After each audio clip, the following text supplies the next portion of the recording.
മകരവിളക്കിനായി നട തുറന്ന ദിവസങ്ങളിൽ സന്നിധാനത്ത് വൻ തിരക്ക് നിയന്ത്രിക്കാൻ കൂടുതൽ പോലീസ് സേനയെ വിന്യസിച്ചു. കഴിഞ്ഞ ദിവസങ്ങളിൽ മരക്കൂട്ടം വരെ തീർത്ഥാടകരുടെ വരി നീണ്ടിരുന്നു.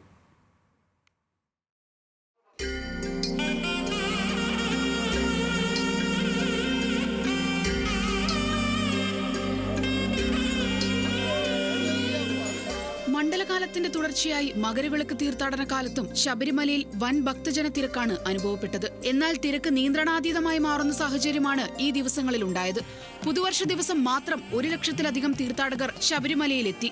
ഈ സീസണിലെ ഏറ്റവും ഉയർന്ന ദർശന സംഖ്യയായിരുന്നു ജനുവരി 1 തുടർച്ചയായ ദിവസങ്ങളിൽ ശരം കുത്തി മരക്കൂട്ടം വരെ തീർത്ഥാടകരുടെ വരി നീളുകയാണ്. മണിക്കൂറുകൾ വരി നിന്ന് ദർശനം നടത്തേണ്ട അവസ്ഥയാണ് തീർത്ഥാടകർക്കുള്ളത്. തിരക്ക് വർദ്ധിച്ചതോടെ കൂടുതൽ പോലീസ് ഉദ്യോഗസ്ഥരെ വിന്യസിച്ചിട്ടുണ്ട്. എരുമേലി കാനനപാതയിലൂടെ എത്തുന്ന തീർത്ഥാടകർക്ക് അനുവദിച്ചിരിക്കുന്ന പ്രത്യേക പാസ് നിർത്തലാക്കിയിരുന്നു. തിരക്ക് കുറയ്ക്കുന്നതിനായി 1 മിനിറ്റിൽ 18-ാം പടി ചവിട്ടുന്ന തീർത്ഥാടകരുടെ എണ്ണം വർദ്ധിപ്പിക്കാൻ ശബരിമലയിലെ പോലീസ് ഏകോപന ചുമതലയുള്ള ADGP S. ശ്രീജിത്ത് നിർദ്ദേശം നൽകിയിട്ടുണ്ട്.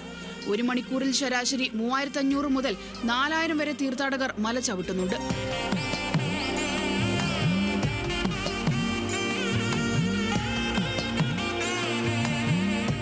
ന്യൂസ് മലയാളം, സന്നിധാനം.